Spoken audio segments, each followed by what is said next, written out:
Welcome to the Brain Over Binge podcast, where we share a simple, brain-based approach to ending binge eating. This is Katherine Hansen.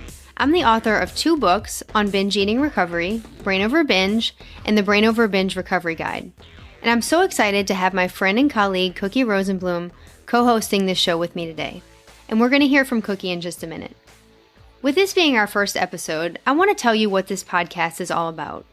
The purpose of this podcast is to share information and to share insights that are going to help you stop binge eating.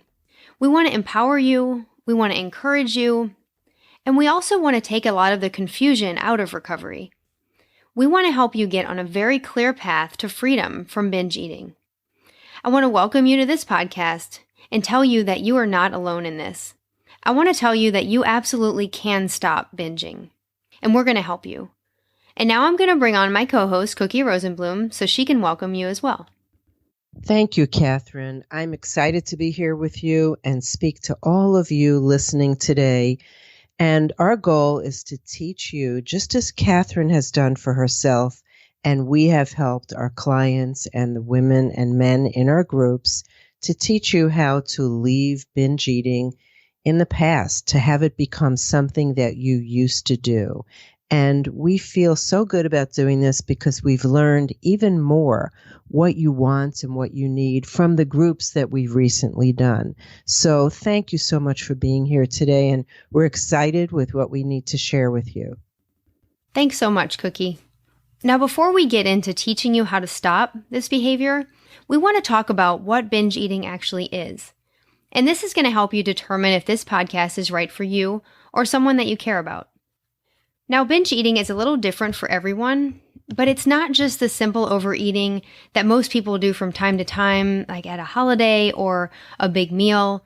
It's not just having a little too much dessert or a little too much junk food. Binge eating is a much more compulsive and a much more destructive behavior, and it creates so much suffering in your life.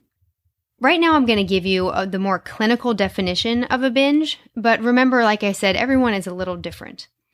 A binge eating episode is eating in a discrete period of time, such as a 2-hour period, an amount of food that is definitely larger than most people would eat during a similar period of time and under similar circumstances. Binge eating episodes are accompanied by a sense of lack of control over what or how much is being eaten. And this sense of lack of control is really key. And if you binge, you know that it can feel like you're someone else. It can feel like you have no choice but to binge. You can feel like you can't stop yourself, no matter how hard you try. And this really affects your life in a negative way. It can lead to shame and regret and frustration. It can affect your work. It affects your relationships and just your ability to live your life the way you want to. It can make you feel depressed and anxious and also very isolated. Now, some people purge after binge eating, and in that case, it's called bulimia. And purging can be self-induced vomiting, it can be laxatives, overexercise, or restrictive dieting. If purging is not involved, then it's called binge eating disorder, or BED. To be diagnosed with either bulimia or with BED, the binge eating or the binging and purging need to occur at least 1 time per week for 3 months. But for the purposes of our podcast, it doesn't matter the frequency of your binge eating. If you're doing it at all, it's causing pain in your life, and the information we're going to share can help you even if you don't have a clinical diagnosis. Now that I've shared some basic definitions and we've talked about what binge eating is and how this podcast is going to help you, I want to talk a little bit about my own personal story. And when I'm done, Cookie is going to do the same as well, because we want you to know that you're not alone in this and that we've both been where you are, and we know how hard it can be and how sometimes it can seem like there's no way out. But both of us believe that there is, and through our personal stories, we hope that we can inspire you to realize that freedom is absolutely possible for you. I was a binge eater for 6 years, and I was technically bulimic because I purged through overexercising and dieting, but binge eating was my primary problem. It was what I felt like I just couldn't seem to get a handle on for so long. I dieted for 2 years prior to developing the binge eating, and I also had a brief period of anorexia as well. When the binge eating started, it really increased pretty quickly, and it made me feel out of control, and I didn't feel like I could stop it on my own. So I ended up seeking help in the form of therapy, which ended up not being helpful for me. And a lot of my book is devoted to explaining how that was so and why the concepts I learned in therapy weren't exactly helpful or in even some ways made things worse. Now, I'm not criticizing therapy across the board because I realize it has a useful purpose for a lot of people. But right now I'm going to talk about the concepts I learned in therapy, which were not helpful to me, and what my book aims to be an alternative to. So in therapy, I learned that binge eating was basically a coping mechanism for problems in my life, for difficult emotions. I learned that it was my way of sort of dealing with the pain I felt in my life or dealing with stress. I learned that binge eating was a symptom of underlying problems like depression or anxiety or low self-esteem or family problems, things that happened in my past. And to recover, I thought I needed to get to the bottom of all of this. I thought I needed to solve all those problems or to learn to cope better with all my emotions in order to stop feeling the need to binge or feeling like I wanted to binge. So I really went down that path for a long time, and I thought I needed some sort of fundamental transformation in my personality, in the way I approach life to stop doing this destructive behavior. But despite doing all the right things in therapy, my binge eating really only got worse over the years. Until 2005, when I came across some very useful information about the brain. And what learning about the brain did was it simplified recovery for me. It showed me that there wasn't anything fundamentally wrong with me. I wasn't flawed or broken. I had just become a temporary victim of my own brain, and my own healthy brain. And I also learned that I didn't need to transform in order to recover. I didn't need to solve all my problems first. I didn't need to learn to cope perfectly with life in order to walk away from the binge eating.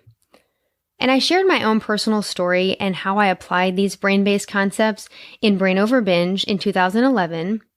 And then after writing that book, I began talking to many others who read it and who were helped by it, and I began helping hundreds of men and women. And I really got to see what helped them and then also where more information was needed. So in 2016, I published Brain Over Binge Recovery Guide, and this is really a self-help version of Brain Over Binge.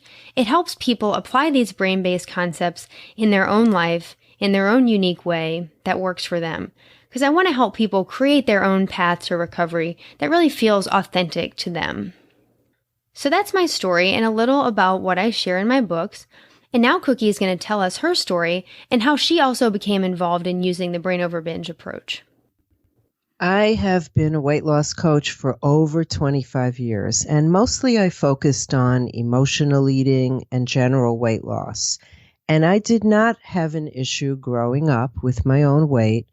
My struggle started as an adult when I had my two daughters and they were little babies, and I had trouble losing my baby weight, my pregnancy weight.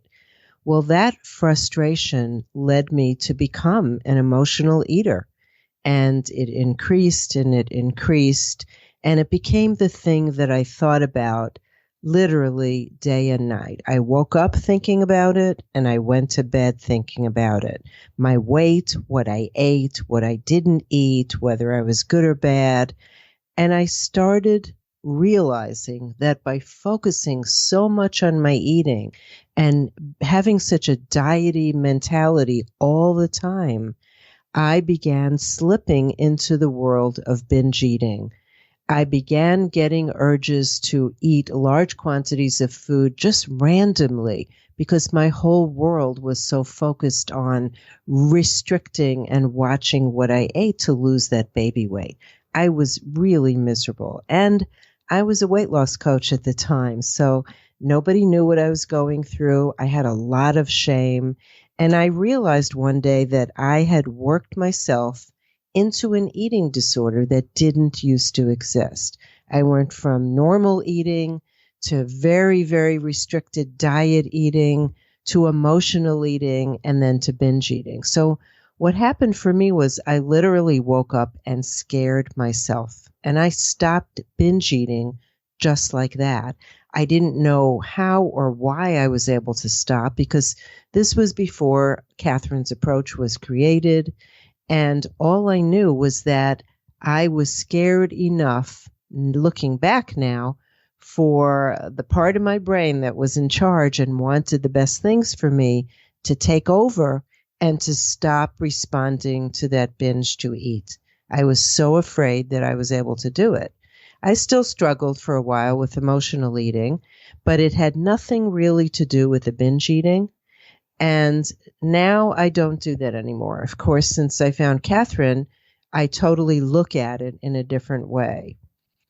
During this podcast, what we want to teach you, we're going to target is binge eating. And even if you have other eating habits, you will still find this helpful because it's going to teach you how your brain forms these eating habits and how to change them.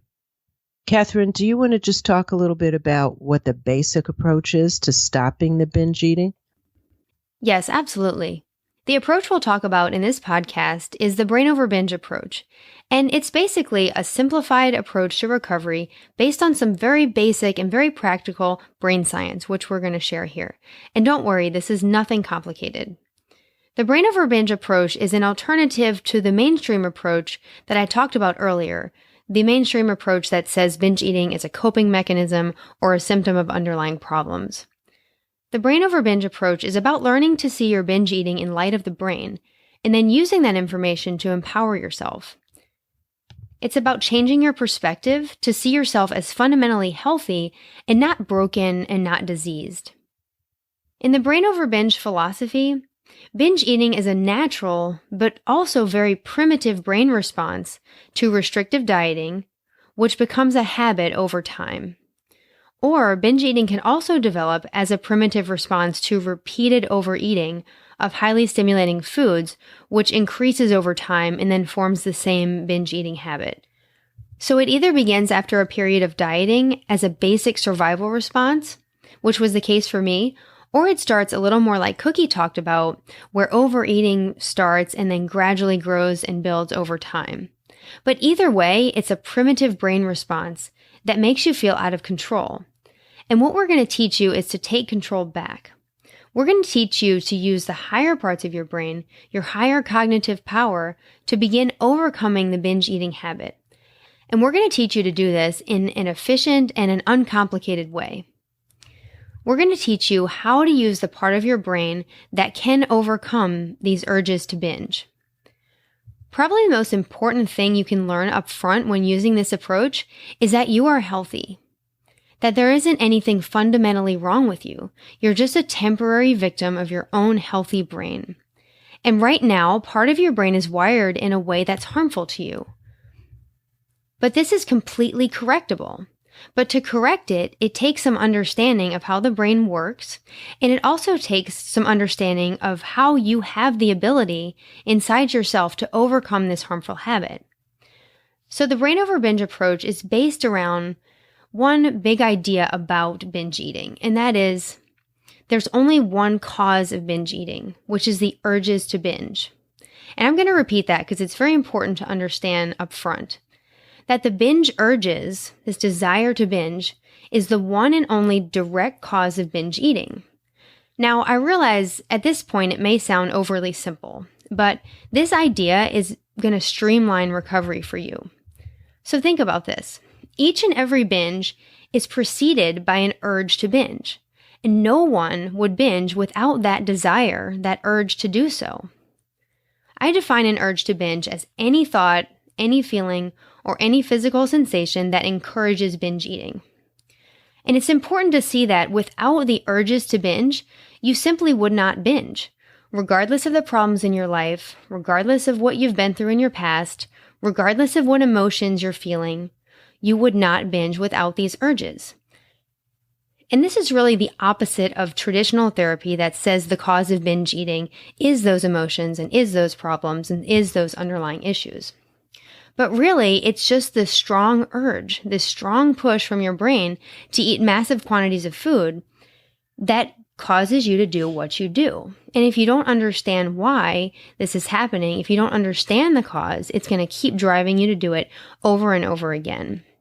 Think about a problem like depression. Let's say you're depressed, but you don't have urges to binge, you're not going to binge. It's the same with anxiety. If you're anxious, but you don't have urges to binge, you're not going to binge. And these examples really illustrate why the emotions and why the problems aren't the direct cause of binge eating. A main concept that I teach is that you binge not to cope with these emotions and with these problems, but in order to cope with the urges to binge. Because the urges can make you feel so uncomfortable and so out of control that you feel like you need to binge just to make the urges go away and just to stop this desire that you're feeling and these thoughts and these sensations encouraging you to binge. So you binge just to make that all stop. So we're going to really take a look at these urges, and we're going to teach you how to use your higher brain to take control back and to learn to not act on these urges without it being a fight or a battle. And like I said, we're going to keep things simple. So in this approach, there are only 2 basic recovery goals.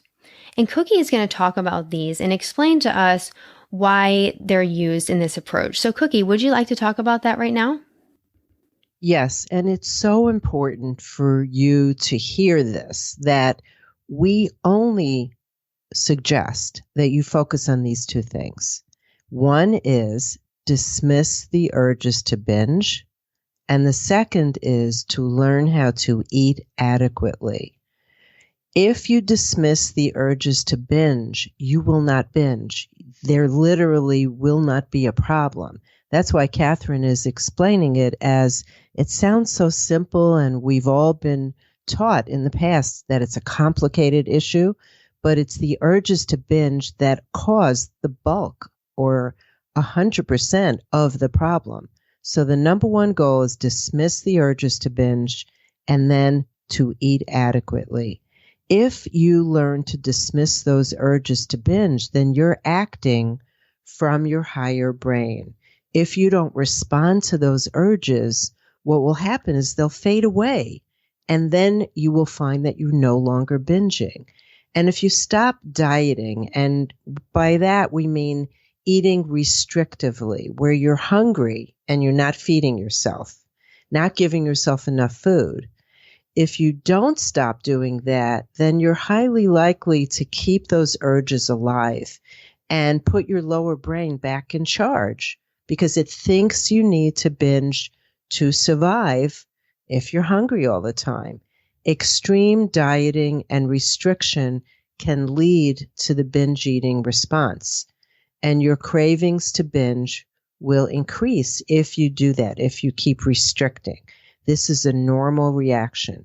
So the 2 biggest focuses that we're going to give you in this time together, that you're with us here in the podcast with us or in one of our classes, is recognize and dismiss those urges and then eat enough so that your brain doesn't think it needs to send you into survival mode by reawakening those urges. Thanks for describing that, Cookie. Cookie and I have learned so much from working with our clients and our groups. We've seen what works for people, but we've also seen where people need more help. We're constantly noticing what questions come up as people learn this brain over binge approach. So in this podcast, we want to share many common issues and common questions that come up that relate to the topics we're discussing. When hearing about the 2 recovery goals, dismissing urges and eating adequately, a big question that often comes up is that people think it's much too simple. You may have been told by various sources like therapy that recovery needs to be a long process and that requires a transformation, and that also requires resolving emotional issues and complicated problems. So if right now you think recovery is complicated, and then you hear us say that it's actually simple and you need to just accomplish 2 recovery goals to recover, you may have some trouble accepting the simplicity of that idea. And this is very common, and we completely understand this concern. But we also want you to be open to accepting this simplicity. It's okay if right now you still think it's a complicated process to recover, but we just want you to keep an open mind to what we've talked about here in this episode and what we'll talk about in future episodes, because we think it's going to make a lot more sense to you as we go along. Although recovery doesn't happen the same way for everyone, it just doesn't have to be a complicated, long journey. And Cookie and I are both proof of that. We were able to stop our habits relatively quickly. So if you can't let go of the ideas that you've learned in the past that it's a very complicated process, it's okay, and you're going to get more information as this podcast goes along.